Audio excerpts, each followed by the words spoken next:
y no arriba a la izquierda, en el cuerpo C del mercurio, sino anónimo, o casi, viene siendo, a pesar de todo, una de las cosas más baratas del mundo. Tan barata que el poeta no entiende, como a los de Chicago, no se le ha ocurrido aprovecharse las ventajas comparativas. Vaya a morir a Chile, vaya a morir por pocos dólares a Chile.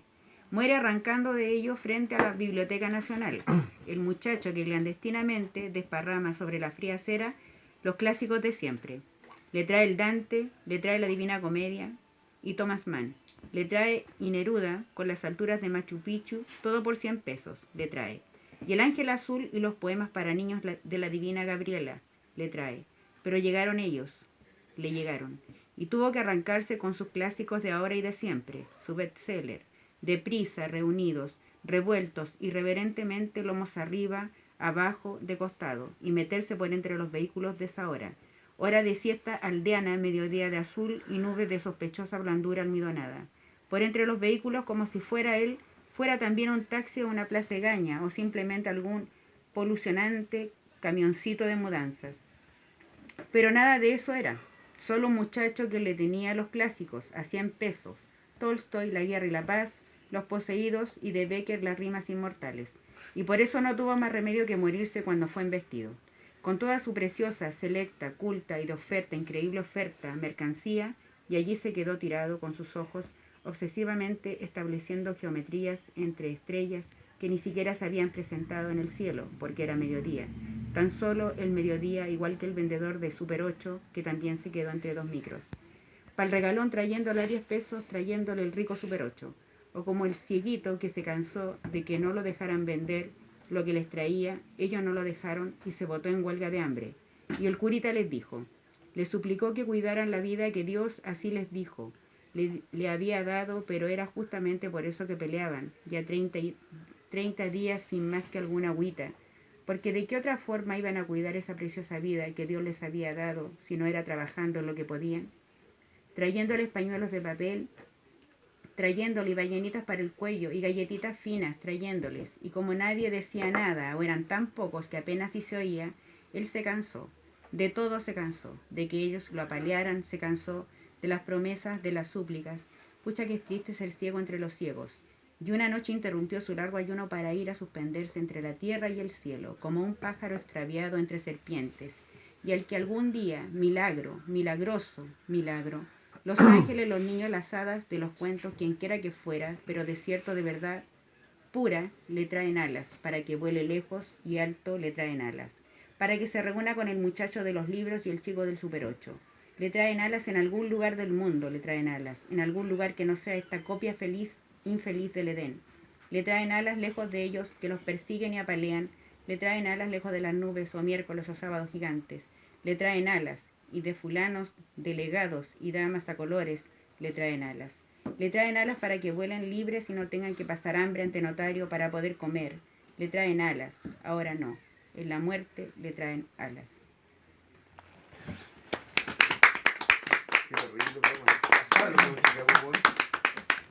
Los Chicago Boys, los Chicago Rodrigo, Boys. Rodrigo, algo sobre...? No, ya está todo dicho ya. ¿Está todo hecho? Bueno, Fernando Quilodrán escribió los libros de poesía Había una vez un pueblo de Quimantú, libros de amor, también el libro Poemas, que lo editó en Santiago en el año 87, de Tiempo Antiguo y Lluvia, que fue editado por la revista Pluma y Pincel, de la cual él fue director. Los cuentos, Las noches vitales de Renacimiento, Suicidio común. Y fue director de la Sociedad de Escritores de Chile en 3 periodos y ahora sí ha ido también un gran ajedrecista, también Quilodrán era gran maestro de la Asociación de Ajedrecistas de Chile. Bueno, este pequeño homenaje se hace a él con mucho cariño y donde esté, viejo querido, como decían los antiguos poetas mexicanos, los poetas se convierten en una estrella. ¿En qué estrella estarás, Fernando Quilodrán? Gracias. Un saludo, yo creo. Salud también. Un saludo por el Fernando Quilodrán. Toma porque escribe y toma porque no. Quiero hablar de los Chicago Boys porque la niña no sabe quiénes son los Chicago Boys. Bueno, todo lo malo que pasa en Chile ahora es culpa de los Chicago Boys. ¿Quiénes son los Chicago Boys? Eran niños de la Universidad Católica que ganaron becas para hacer posgrado a la Universidad de Chicago. En la Universidad de Chicago había un profesor que se llamaba Milton Friedman, que es, junto con su maestro von Hayek, el creador de la escuela neoliberal de la economía. La total desregulación del mercado, echar por tierra todo lo que es la seguridad social y privatizarlo todo. Y después Jaime Guzmán, que también no fue a Chicago, pero está entre ellos, inventó en base a esto, con base en esto, el rol subsidiario del Estado, que es que ahora el Estado, en vez de hacer las cosas, le paga a los privados para que hagan las cosas mal y se roben la plata, que es la fuente de toda la corrupción ahora. Pero además hay que decir que es la primera vez que se ponen... Espérate, no he terminado. Esto nadie lo hacía. Y en un momento estos tipos prepararon un libro. Y este libro tenía el original título de El ladrillo. Se llamaba El ladrillo porque un libro de 500 páginas. Era un ladrillo. Así que ese era el nombre del origen. Y después te llevó la dictadura así, y llegaron los economistas de la Católica y le dijeron, oiga, mi general, ¿por qué no implementa estas medidas que están en este libro que se llama El ladrillo? Y como nadie más tenía un libro, parece, para presentarle a Pinochet dijo, ya, bueno, ¿cachai? Y además, por supuesto, que el hecho de que esta gente haya estudiado en la Universidad de Chicago con Milton Friedman, también tenía una intención política, porque ellos los becaba la Comisión Fulbright de los Estados Unidos. Y ellos inventaron todo esto. Todavía existen los Chicago Boys, todavía están acá y todavía tienen la culpa de muchas cosas. Están no solo ahora en la derecha, sino en todos lados. Ellos tratan de vender su enfoque como transversal. Mientras en Chicago la escuela neoliberal de Milton Friedman ha sido totalmente descartada, se está volviendo a un enfoque más parecido a el de Keynes. Keynes era el economista que permitió que Estados Unidos superara la gran represión, la gran represión también. Pero Venían juntas, acompañadas. Venían juntas. Y que él inventó la seguridad social estatal, que el Estado interviniera a regular los mercados, etcétera, etcétera, con medidas que los gringos llaman socialistas y que nosotros llamamos socialdemócratas. Esa es la idea. Entonces, cuando hablan los Chicago Boys, ustedes no saben, pero los Chicago Boys eran lo más terrible durante la dictadura de Pinochet. De hecho, hay un chiste de Coco Legrand en el que para la paramilitar desfilan los Chicago Boys. Entonces le pregunta, estaban en ese tiempo de tensiones con argentinos, el general argentino dice, ¿y estos soldados quiénes son? Te los dejo un mes en tu país, te hacen mierda tu economía. Oye, ampliando un poquito, para que igual esto es interesante, súper corto. La historia de este Milton Friedman era todos, ya está claro que un sistema económico neoliberal que planteaba la regulación del mercado y Milton Friedman estaba buscando un lugar donde implementar este sistema, cosa que en Estados Unidos no lo pescaban, en ninguna parte lo pescaban. Llegó la década del 50 y en Chile y en Uruguay existía un modelo de economía justamente mixta que es un modelo keynesiano, que es la economía mixta. Chile y Uruguay eran ejemplos de ese sistema de economía que con gran resultado y trató de implementar, llegar a Milton Friedman a Chile, y en Chile esos años la única facultad de economía que existía era la Universidad de Chile. Por lo tanto, ellos le llegaron, estos economistas, y dijeron, mira, nosotros tenemos estos sistemas, queremos que se implementara acá, con la posibilidad de que ustedes tienen totalmente becas, totalmente gratis en la Universidad de Chicago. El director de esos años de la Universidad de Chile entendió inmediatamente cuál era la intención de Friedman y le dijo no. Y ahí fue cuando se dirigió a la Universidad Católica, que en esos años no existía facultad de economía, y le plantearon la idea y la facultad de economía en la Universidad Católica se fundó gracias a los Chicago Boys y Milton Friedman. Por lo tanto, la facultad de economía en la Universidad Católica se fundó creando toda la pleyade de economistas formados posteriormente en Chicago. Y cuando llegó el golpe militar, el golpe militar, Milton Friedman vio la oportunidad de implementar el sistema de economía porque en forma seca, y ahí donde el ideólogo de este sistema es el hermano de Piñera, José Piñera. Ese fue el ideólogo que implementó todo el sistema, y lo más terrible de todo, que Chile se transformó en el conejillo de India de un sistema que nunca se había implementado en ninguna parte, y se implementó así como es lo que se llama, te recomiendo el libro para los que quieran ver todo esto. Esto está en la doctrina del shock de Naomi Klein, que está en video también. Está en libro y está en video. La doctrina del shock de Naomi Klein. Esto es lo que dice Naomi Klein. Yo también, somos dos. Somos dos enamorados. Somos dos. Y después con José Piñera y Chile fue el conejito de India, sistema neoliberal, que estamos, y ojo, que todo el mundo globalizado, todo este problema que hubo, que hay ahora de China, todo, ahora somos víctimas de este sistema neoliberal, aunque dicen que está en retroceso.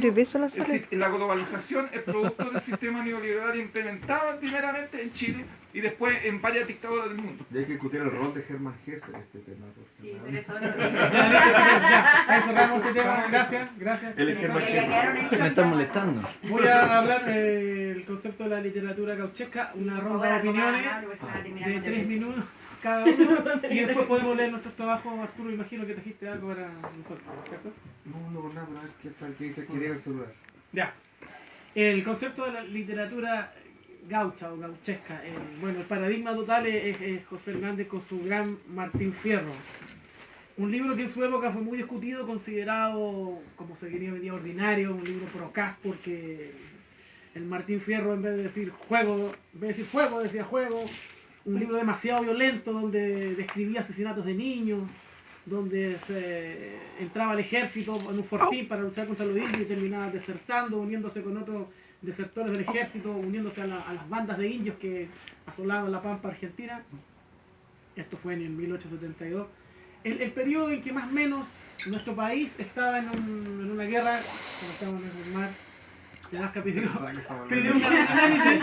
Hoy que escolar, por Dios. Pero por favor, El concepto es el siguiente. Chile estaba en una guerra. O sea, la idea es conocer la literatura contemporánea de la época de la Guerra del Pacífico, que creo que es básica, porque siempre que hablamos del mes del mar, nadie habla de la literatura que había en esa época o de lo que se decía en esa época. Y nosotros, como literatos o poetas, por último, para no pasar de ignorantes, deberíamos saberlo. Entonces encuentro interesante que conversar, que cuando, por ejemplo, alguien conversa este tema, nosotros por lo menos tener una noción básica. Correcto. Gracias. Estábamos en un conflicto, el conflicto de la...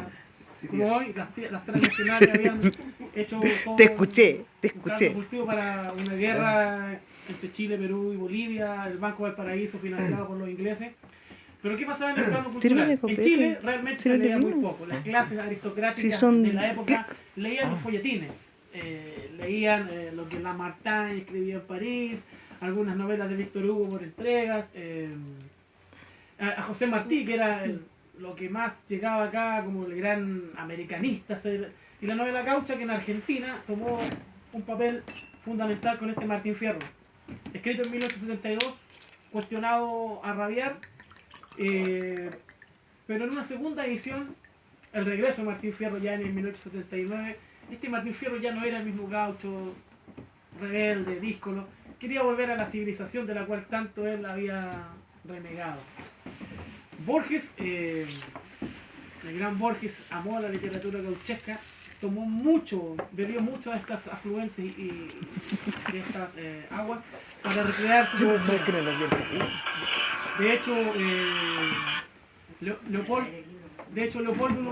Leopoldo Lugones escribió una gran obra que se llama Las Guerras Gauchas, donde él relata los enfrentamientos que tuvieron los gauchos contra el reino del Perú, el reinado del Alto Perú, donde aún estaba el virrey del Perú viviendo, y los gauchos fueron pieza fundamental de la resistencia de las Provincias Unidas, de lo que fue después la Argentina, en la guerra contra ellos.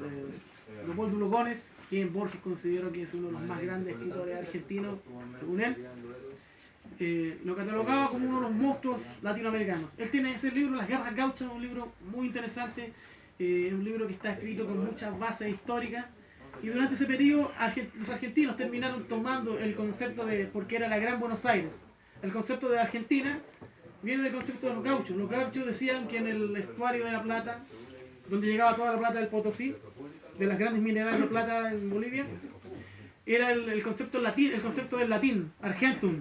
El latín se llama Argentum, por eso la tierra quedó como la Argentina y el estuario quedó como el estuario de la Plata, porque ahí llegaba todo ese gran lugar. Los gauchos, que eran hombres muy comunes, muy prácticos, ocuparon ese concepto. El Martín Fierro, que es el libro hoy, es como la piedra angular de la literatura argentina, describe en su primera entrega demasiada violencia. A mí me aburrió la cadencia con que los gauchos recitaban, los enfrentamientos, el enfrentamiento con boleadoras, con lanzas, las cuchilladas. Yo creo que volví a reconocer, a bucear un poco más con Martín Fierro, ya con Borges. No me había detenido yo en Martín Fierro, pero Borges me dio una nueva lectura, lo volví a estudiar, bueno, lo volví a leer y después a estudiar, y entonces me dio ese concepto.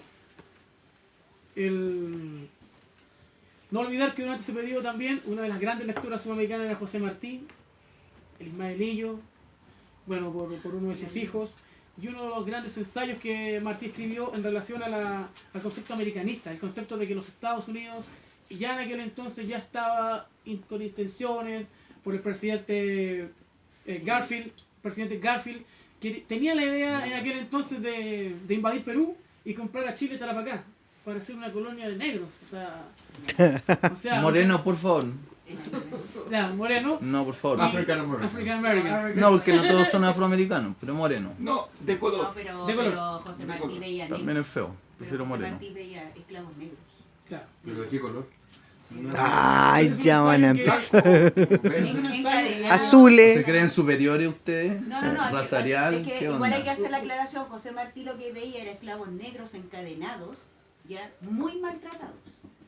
No estamos hablando, ponte tú, por ejemplo, de... Como en los campos de algodón. O sea, sí, era una cosa Van aberrante. De hecho, negros. él la describe mucho en su poesía y transmite mucho lo que... Las imágenes son terribles.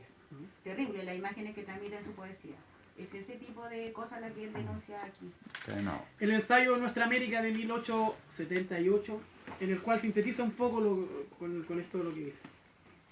Ya no podemos ser el pueblo de hojas que vive en el aire, con la copa cargada de Delfos, destellando según el viento que le acaricia capricho de luz o sombra, o talen.